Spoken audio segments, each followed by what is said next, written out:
Hi, everyone. This is Marc Bates. You've reached the Rabbit Room Apologetics Podcast. Hey, thanks for joining us. This is going to be a little special, short little video. I've had a lot of people asking me about basically the sausage making of some of the stuff that I do. So, like, for example, one of the things that I've been promoting for several weeks now is the fact that I've got this commentary series that I'm working on, and it's going to take me about 3 years. And people are just asking, wow, that's quite a commitment, Mark, but how do you do that? How do you track that properly and all that? Well, okay, so let's just get into it. And let me just show you a little bit of the magic behind what we do here. So the first thing is, of course, my business training, IT training has been in project management, so I plan everything. And you're going to take on something this big, you're going to have to plan it. And so this is a real simple planning methodology, but the idea was I basically listed every chapter and I assigned a date when I wanted to do it. And if we can look through this here, we can see that when I said 3 years, I wasn't kidding. So right now, putting out a chapter a day, I'm looking at 2/26/2029 to get the final chapter of Malachi, to have a commentary written and to post that for you guys. So most of the work has to occur a few days in advance of this. But the idea is, so, right, this is 2026. That is 1,008 episodes or postings I'm looking at doing. That's just under 3 years of postings, one a day. Of course, obviously, you can plan a lot of the postings in advance. And so I work on them in advance and I schedule them. But the idea is that you at least have to commit to this amount of work. And I'm more than willing to commit to this level of work for you guys. But this is what I'm doing. So we're starting in Genesis here. And there are 50 chapters in Genesis. And then after Genesis comes Matthew. So middle of July, start expecting Matthew to come in. And what I did is I went Old Testament, New Testament, pretty much just followed the order of your normal everyday Bible, right? So Genesis, then after Genesis, we have Matthew, then we go to Exodus, and then after Exodus, we'll go to Mark and just go back and forth, back and forth. So we'll get to everything. And I think the fun stuff's going to happen about year 2. When we start getting into the lesser known works that a lot of people probably read through real quickly and just really don't absorb. So the idea here is to try to help you with that. Now, the big question was, what do I do with the Psalms and the Proverbs?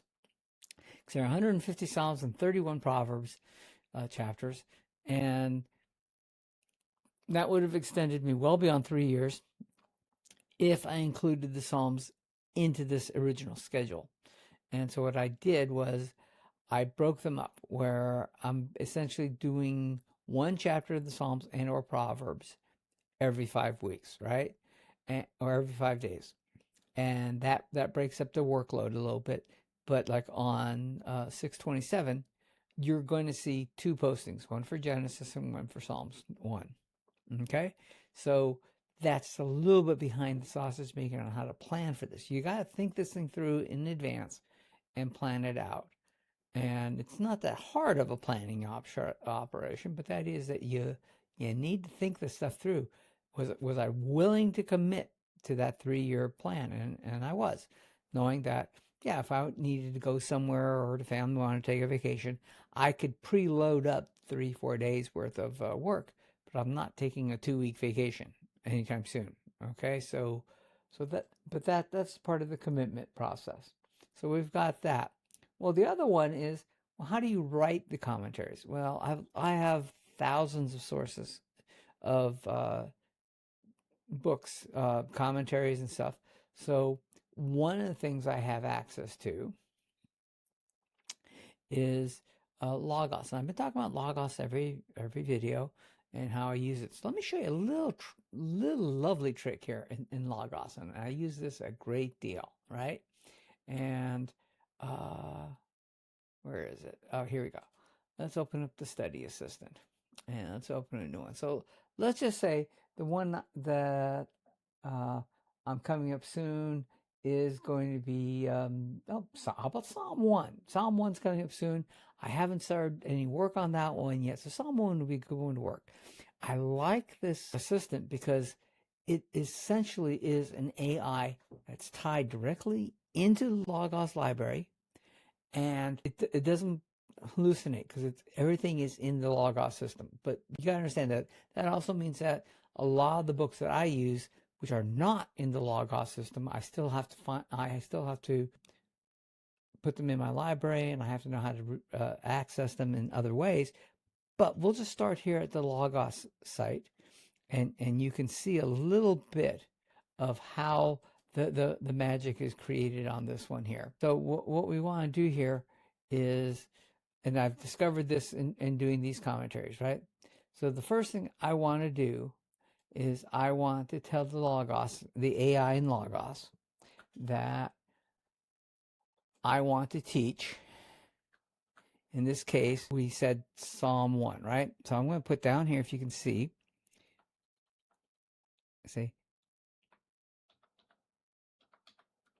going to see this in real time. Okay, so this is what the prompt is. Okay, if you had to teach a course on Psalm 1, well, let me get rid of that extra there.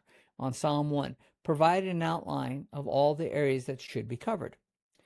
And that's probably a good starting point, right? All right. And so it's going to work on it. It's going to search through all of its books. And I own must be over 15, 20,000. I haven't counted in a long time. I think it's over 20,000 now. Logos books that I have access to. But here the AI writes a basic idea. This is what I would count. This is what I would deal with. I would deal with functional content. I would do literary formal analysis. And you see all these guys here? Those are actual sources, right? And the fact that you can see that I've got a pretty good descriptor and I've got a page number and stuff, I own that book. I own a lot of these books, right? And then if you see something that says buy on it, that's a book I don't own right now, but it's giving me enough that if I were in seminary, using this, I could still do a citation based on that, okay? Because I'm citing the source where I got this information from. And here's the bibliography of everything. So you see there's quite a few things here. So this is where I would start with, but this is not where I would end up with. And this is the trick with using an AI system like this to help you with some of this stuff, is you have to learn that the type of the prompt you use, how you preface your prompts, and how you feed it to the AI makes a big deal. So this came from several different attempts to try and have it help me. So the next thing is then after I build the outline, I say, okay, expand upon these items, right, for the course. And you can see here, so can you expand upon these items you put in the course list? And once again, you're seeing this real time. It's analyzing results. This is all locked in within the Logos library.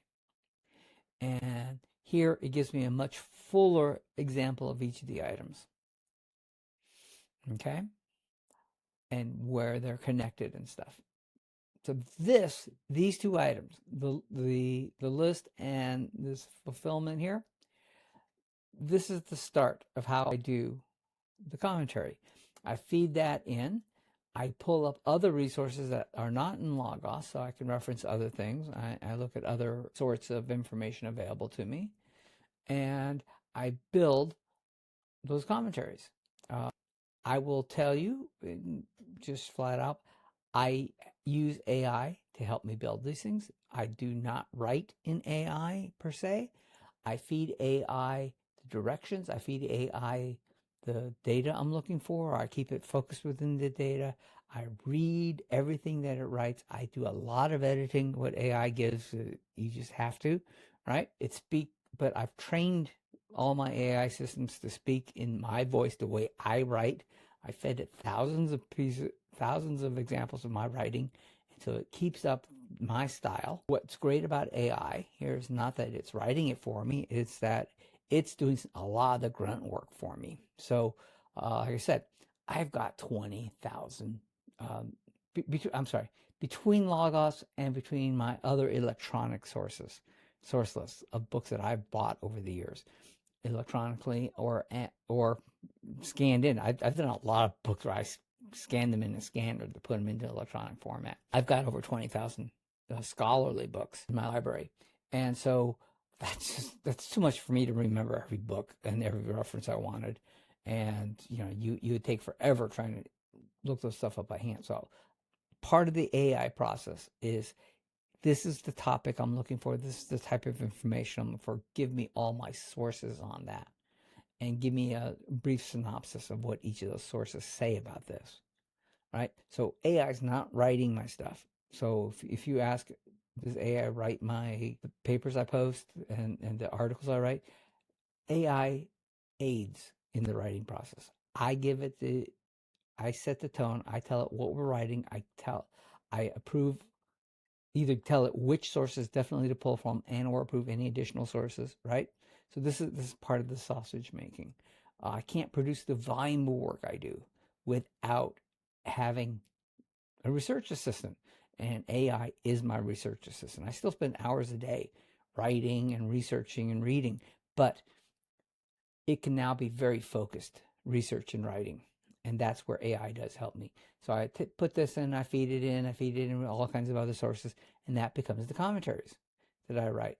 And you saw the schedule I'm keeping, right? So I've got 3 years here of keeping up these commentaries. So we've got that in there. The other thing that I talk about a great deal is the idea of my Substack list. And let me just pull this up here for you. Okay, so this is my current Substack. I've actually whittled it down to some of my most current stuff, right? But the idea here, all the articles. And for the most part, these are all free to you. All you have to do is go to Substack, open them up. So like here's the Genesis 21 commentary, right? I do use an AI system that builds these little 2-minute explainers, and these are cute because a lot of people don't want to invest in the article until they get a little hint of what's inside of it, and that's the whole idea of these explainers. They help introduce what it is, and then the AI helps me write these. They make sure that I keep it within a format, that I keep that format consistent, and that I quote everything I'm doing. Now, for the commentaries, I'm not providing full biblical quotation. I'm not full academic quotations, because if that's what you needed, you really, commentaries are not the place to get that. But if you look at one of my theology articles here, and this is one I put up a few days ago, I take this article, right, and you can see in this particular case, it keeps it formatted properly for me. It does have all of the citations and the comments on it. Let's get down to the citations are at the bottom. So here are the notes. You can see where I'm getting everything, and where I'm getting it from, and the full bibliography. Is I do keep that academic level in here. That's why you can rely on these for basic information. I've got good academic sources. I'm not just making this stuff up and ranting and raving. I do have a very specific theological focus, and I have a worldview that kind of I look at through lenses on, yellow lenses in this case, right? But I have lenses I look through, but that color my work. But I acknowledge that right up front. In all my writing, I tell you what I'm looking for and where I'm coming from. And it's solid biblical thought. It may not be what you're used to getting from maybe your pastor, let's say, but that's okay. The idea is not to tell you your pastor or your teacher in seminary is wrong. The idea is to expand your horizons a little bit, as I've expanded mine over 20 years and figured out that, hey, for me, this stuff lines up a lot better if I look at it this way.